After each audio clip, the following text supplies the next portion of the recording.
Electrohomoeopathy remedies बोल के आप एक सब्जेक्ट लिखे थे, उसका एक्सप्लेनेशन दे देंगे। यानी कि हम जो इलेक्ट्रोहोम्योपैथी मेडिसिन बॉडी में दे रहे हैं उसका एक्शन क्या है। इलेक्ट्रोहोम्योपैथी मेडिसिन बॉडी में जाके किस पे काम करेगी, क्या काम करेगी, किस लेवल पे काम करेगी, वो चीज़ आपको यहाँ पर डिमॉन्स्ट्रेशन देने की कोशिश की जा रही है।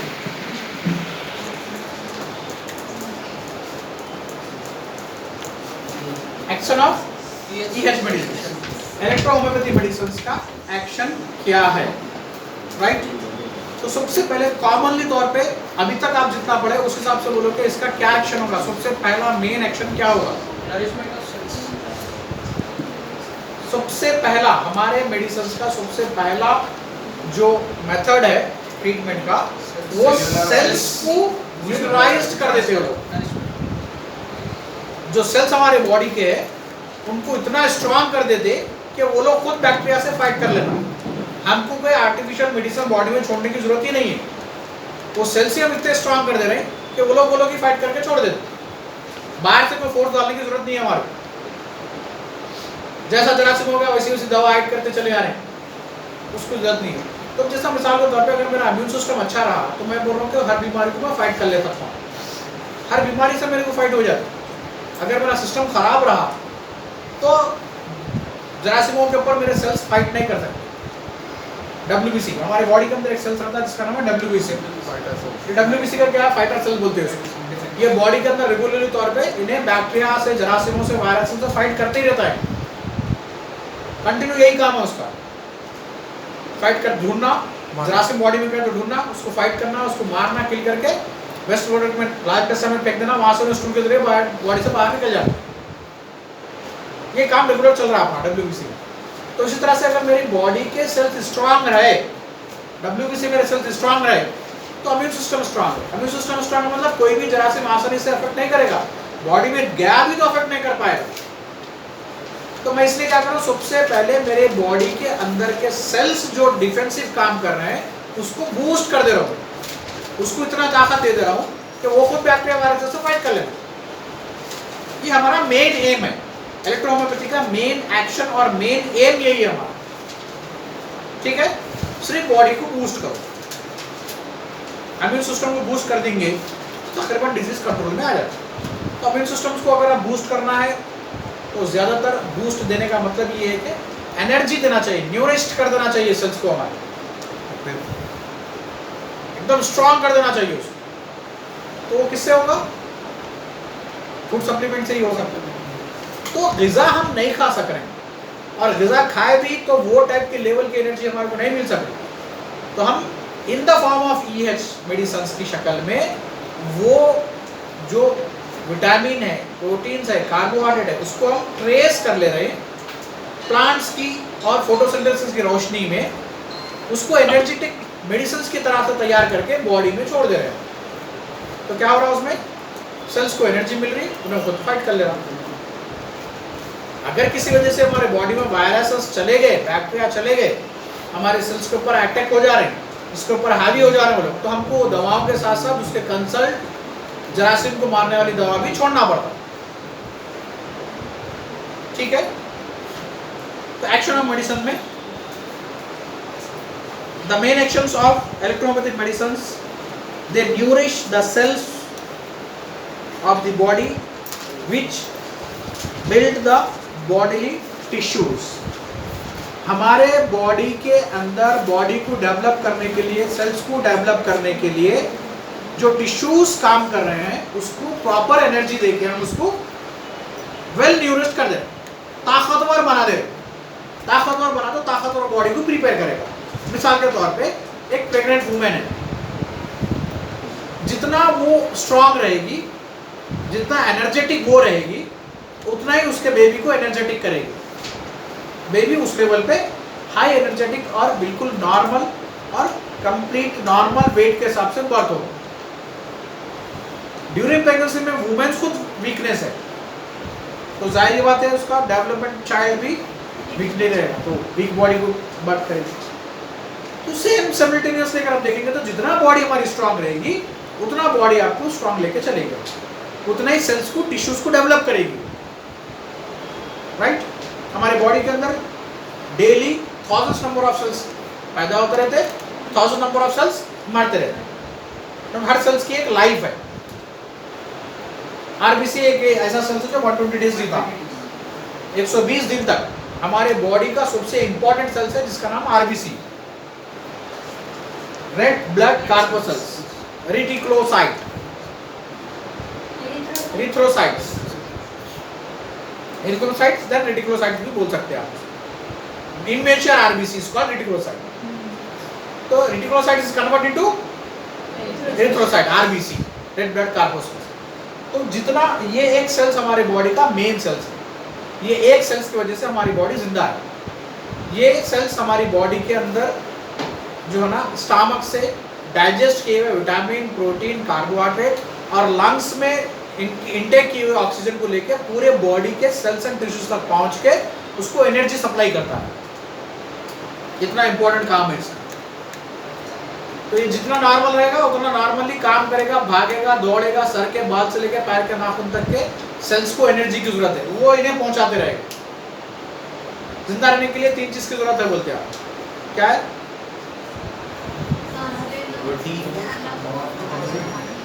रोटी कपड़ा मकान, हवा पानी ग़िज़ा। जिंदा रहने के लिए हवा पानी ग़िज़ा की जरूरत है। जिंदा रहने वाले को, स्टाइली जिंदा रहने वाले को रोटी कपड़ा मकान पे जाओ, ठीक है? अच्छा खाऊंगा, अच्छा पहनूंगा, अच्छा स्टाइलिश दूंगा, तो वो नहीं है। हमारे को जिंदा रखना है। मेडिकल फील्ड में इंसान को जिंदा है, सो चीज को जिंदा रखना है हमारे को। चाहे लंगड़ा रखो, चाहे दूल्हा रखो, मगर जिंदा रखो उसको, मरने मत दो। आपका काम ये। तो air means oxygen, water means glycogen, glucose, food means nutrition, oxygen, glycogen और न्यूट्रिएंट की जरूरत है जिंदा रहने के लिए हमारे को। ऑक्सीजन आपके बॉडी के हर सेल्स को जिंदा रखता है। न्यूट्रिशंस आपके बॉडी के सारे ऑर्गन्स को डेवलप करता है, सेल्स को डेवलप करता है, टिश्यूज को डेवलप करता है, काम करने में मदद करता है। ग्लूकोज आपके सेल्स के एनर्जेटिक लेवल बनाता है, मसल्स की। आप बगैर खाना खाए के चंद दिन तक जिंदा रह सकते, बगैर पानी के रह सकते, लागर पड़ जाते ऐसा। तो हम जो पानी पी रहे हैं उसकी एनर्जी ग्लूकोज की शक्ल में मसल्स को मिल रही है। जितना पानी पी रहे हैं आप मसल्स को नहीं। अब एक मजदूर को देखो आप, उसका जो वाटर इनटेक लेवल होता है बहुत ज्यादा रहता है, नॉर्मल से ज्यादा, क्योंकि वो उतना खर्चा कर रहा है। ग्लाइकोजन स्वेट की शक्ल में उन्हें निकाल दे रहा, पसीने की शक्ल में निकलते चले जा, रिप्लेसमेंट होते जा रहा। उतना पानी पीते रहते रहो, मतलब भाई खाने की जरूरत नहीं, पानी देते रहो बस। क्यों? कि मसल्स से काम करें, मसल्स को और बताना है वहां पर। तो जितना हम ग्लूकोज ग्लाइकोजन का लेवल आ रहा है वो हमारे मसल्स के लिए काम करते हैं, मसल्स को एनर्जेटिक करते हैं, हम उसमें हर तरह का काम अंजाम देते रहते। बाकी जो फूड ले रहे हैं उससे आपके पूरे ऑर्गन्स, सेल्स वगैरह जो भी है वो तो डेवलप होते हैं, बट मसल्स का ताल्लुक किससे होता है? तो जिंदा रहने के लिए 3 चीजों की जरूरत है। तो ये 3 चीज हर सेल्स को चाहिए आपके बॉडी के, सर के बाल से लेकर पैर के नाखून तक के सेल्स को जरूरत है। तो ये आरबीसी कलेक्ट करके पूरी जगह पहुंचाते रहता है। तो हम दूसरे काम कर रहे हैं। अगर नहीं, सेल्स को बोलते भाई तुम्हारा काम तुम कर लो। हम आरबीसी का ट्रांसपोर्ट सिस्टम हमारी बॉडी में अगर नहीं होता नेचुरली तो क्या होता था? पैर के नाखून की भी ग़िज़ा की जरूरत है, कहां पर आना उन्हें? पेट में। ऑक्सीजन की जरूरत है, कहां पर आना? लंग्स में। तो उन्हें जाते जाते रहते थे, अपने कोने में पड़े रहना पड़ता था, कुछ काम ही नहीं कर सकते थे। ये ट्रांसपोर्ट सिस्टम है, आरबीसी है बोल के उन्हें पूरा सप्लाई कर रहा है, उन्हें देख ले रहा है बोल के अपने काम कर ले रहे हैं। एक मोटे लफ्जों में बात बता सकते हैं आप समझने के लिए। तो इस तरह से ये सेल्स 120 डेज है, उसका मर जाता है। अब डब्ल्यूबीसी सेल्स है, 8 to 10 डेज उसकी लाइफ है, 8 से 10 दिन जिंदा रहता फिर मर जाता। तो 8 से 10 दिन माने कितने मरेंगे सोचो आप डेली में? Thousands of number of cells death हो रहे, फिर thousand of number of cells regrowth हो रहे हैं। रीबर्थ हो रहे हैं, तो ऐसा सेल्स चलते ही रहते हैं आपकी बॉडी। तो ये जो सेल्स मर के नए जो पैदा हो रहे हैं, आपकी बॉडी एनर्जेटिक रही, सेल्स एनर्जेटिक रहे, तो नया सेल्स भी स्ट्रांग पैदा होगा, तो स्ट्रांग लेके चलेगा। आप खुद बॉडी कमजोर लेके बैठेंगे तो नया सेल्स स्ट्रांग कहां से पैदा होगा, उन्हें भी कमजोर। तो असल से अच्छा सूद बोलते सुने ना, वैसा ऐसा होना है। असल तो रहता वही सूद लेते जाओ ना, ऐसे लोगों की सुन चुकी, इसका मतलब ही है। तो ये सेल्स, हमारे सेल्स और टिश्यूज को अगर एनर्जेटिक दे दिए तो ये लोग जितने सेल्स नए बनेंगे उतने स्ट्रांग रहेंगे, और जितने अब है डेथ हो रहे हैं वो लोग भी वही लेवल में बनेंगे। तो बैक्टीरिया वायरसेस को हावी होने नहीं देते हमारे ऊपर वो, चाहे हमारी बॉडी कितने भी बैक्टीरिया वायरसेस हमारे बॉडी में अटैक किए हो, थोड़ी देर के लिए टाइम बिंग, अगर उनका अटैक ज्यादा हो गया, ब्लड सर्कुलेशन बढ़ गया, तो हम थोड़ी देर के लिए अफेक्ट हो सकते हैं, पर बाद में हमारा डिफेंसिव सिस्टम उसको मेंटेन कर लेगा। तो सेल्स को चार्ज करना है हमारा काम, ठीक है। तो इलेक्ट्रोहोम्योपैथी सिस्टम ऑफ मेडिसिन सबसे पहले बॉडी में जाके इस सेल्स को चार्ज करता है, न्यूरेस्ट कर देता है। चाहे है तो अच्छा काम करो, नए बन रहे तो भी स्ट्रांग बनो, ये काम चलता है, ठीक है। सेकेंड एक्शन क्या बता रहा हूं, they give tone to brain and nerves by which bodily process and functions are controlled. हमारे दवाएं ब्रेन को एनर्जेटिक कर देती, इसलिए एनर्जेटिक करते हैं क्योंकि ब्रेन एक ऐसा ऑर्गन है हमारी बॉडी के अंदर, पूरे ऑर्गन्स पे कंट्रोल करता है, यानी सबको कनेक्शन में रख रहा उन्हें। अगर लीवर काम करना छोड़ दिए तो ब्रेन से मैसेज आएगा, क्या बात है भाई अपना काम करना छोड़ दिए, रीस्टार्ट करो काम आप। तो ये जो सिस्टम है उसका नर्व्स के कनेक्शन की वजह से। यहां पर एक भाषा बैठे हुआ है, कंट्रोल कर रहा, हैदराबाद में कुछ प्रॉब्लम हो गया, कैसा मालूम होगा क्या गलत कालम है उसका, नहीं मीडिया कनेक्शंस से जा सेम ब्रेन का कनेक्शन हमारा सेम ऐसे ही। तो हमारे दवा ब्रेन को क्या करते वो लोग एकदम चार्ज कर देते, नर्व्स को चार्ज रखते, वो लोग अपना काम अंजाम देते रहना, यानी कि उनको कंट्रोल करना बॉडी के हर पार्ट के ऊपर, बॉडी के हर ऑर्गन्स के ऊपर। काम करना छोड़ दिया उसको री काम करने लगाना, ठीक है। Third, they improve the digestive power and also facilitate the supply of necessary elements to the lymph and nodes. सबसे पहले हमारी बॉडी के अंदर डाइजेस्टिव सिस्टम्स को मेंटेन करना। डाइजेशन अगर अच्छा रहा तो जो ग़िज़ा हम खा रहे हैं वो बराबर डाइजेस्ट हो जाएगी, बराबर मतलब उसमें से एनर्जीज पूरी निकल जाएंगे, हमारे बॉडी में स्टोर हो जाएंगे, वेस्टिजियल प्रोडक्ट स्टूल की शक्ल में आपके बॉडी से एलिमिनेटेड हो जाएगा, ठीक है।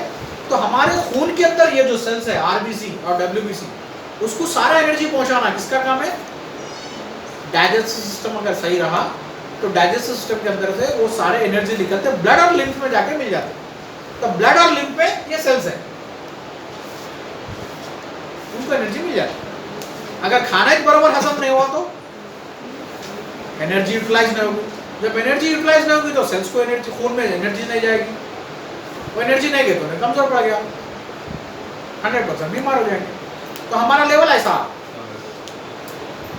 क्या नंबर होगा, they promote the removal through the skin and other channels of orbit and superfluous elements which interfere with the health. मिसाल के तौर पे इसका दूसरा काम क्या है, हम जो ग़िज़ा खा रहे हैं वो ग़िज़ा पेट में जाना है, सेपरेट होके एनर्जीज बॉडी में छोड़ देने का है और वेस्टिजियल बॉडी से बाहर निकल जाना है।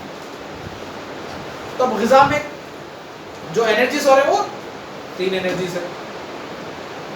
तो सांस हम खींच रहे हैं तो उसमें ऑक्सीजन ले रहे हैं, कार्बन डाइऑक्साइड छोड़ दे रहे हैं, निकाल दे रहे हैं बॉडी से बाहर, लंग्स में एक प्रोसेस हो रहा, ऑक्सीजन हार्ट में चले जा रहा, कार्बन डाइऑक्साइड पे लंग्स से वापस निकल जाएगा।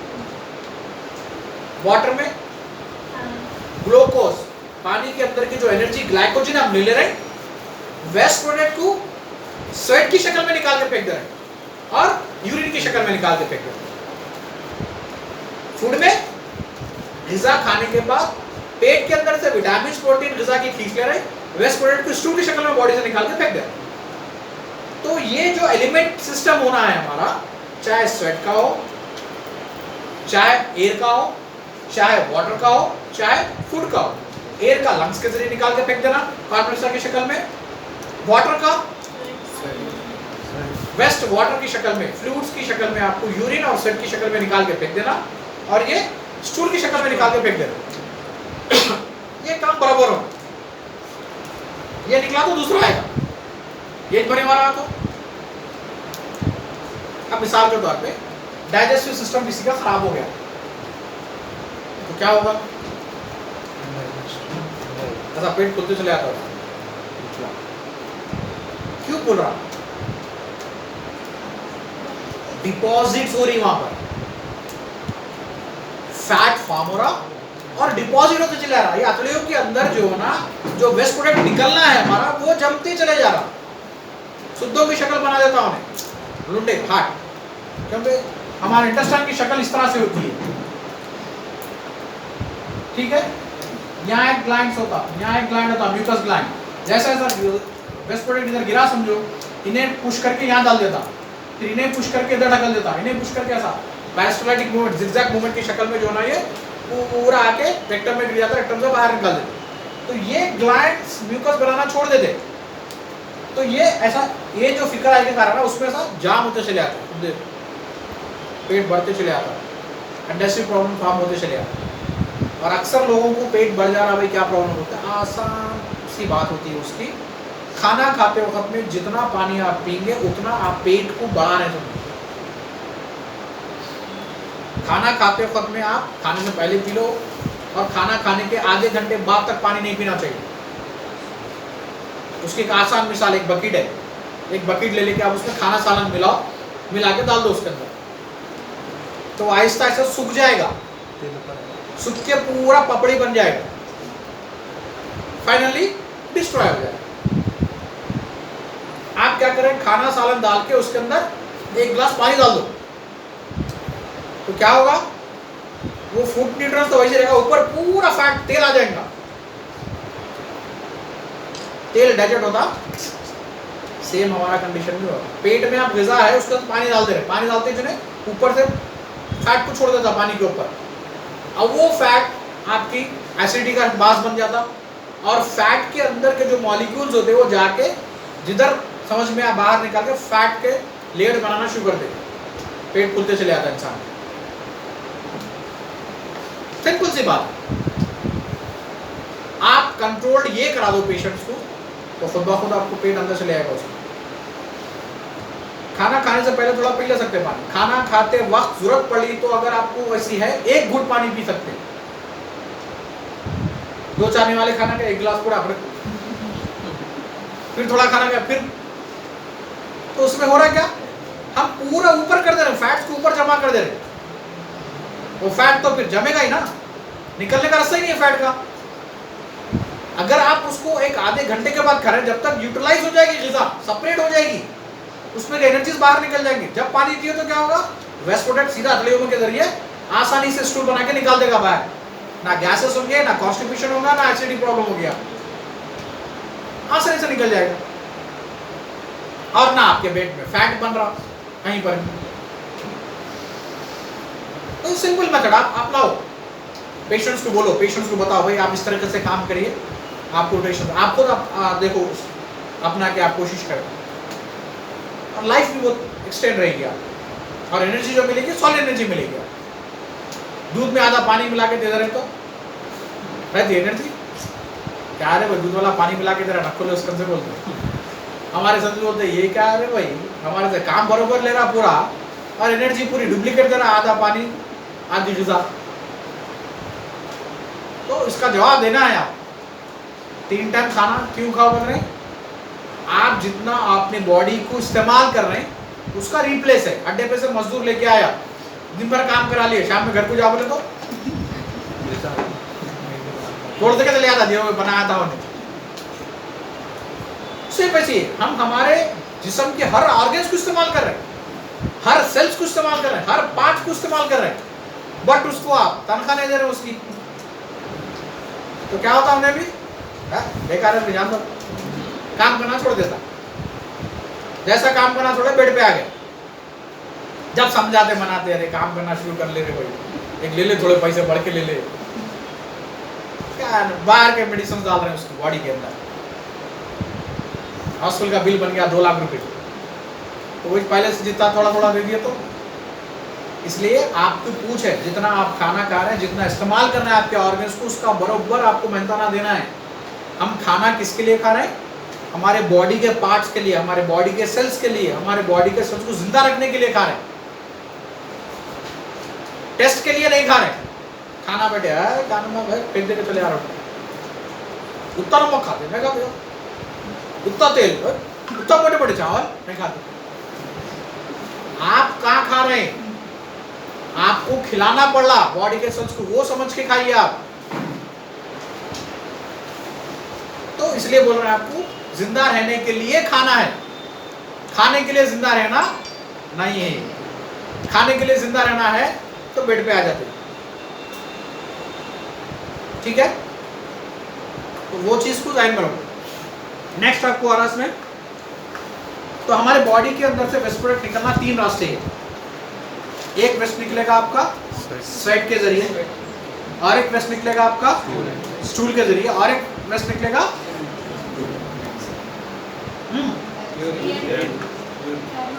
स्वेट, यूरिन, स्टूल और कार्बन डाइऑक्साइड बोल सकते हैं आप, या फिर डिपॉजिट्स ऑफ लंग्स जो है, स्पूटम जो है आप, ये भी one types of waste product है, वो बॉडी से निकालना चाहिए। अक्सर लोग सफरा नहीं निकालते, वो सफरा कई बीमारियों का सबब बन सकता है।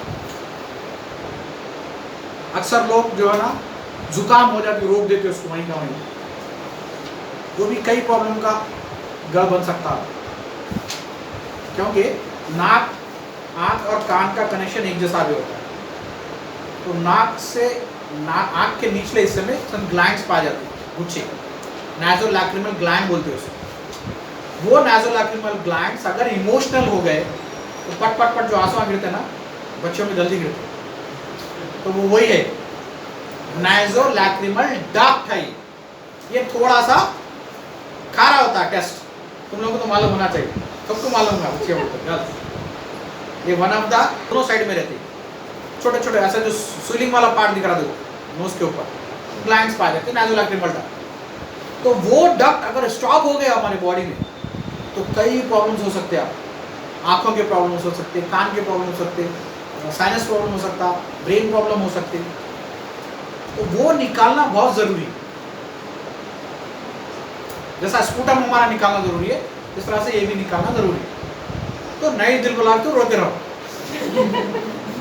निकल जाती, अंदर स्टोर नहीं होती, राइट?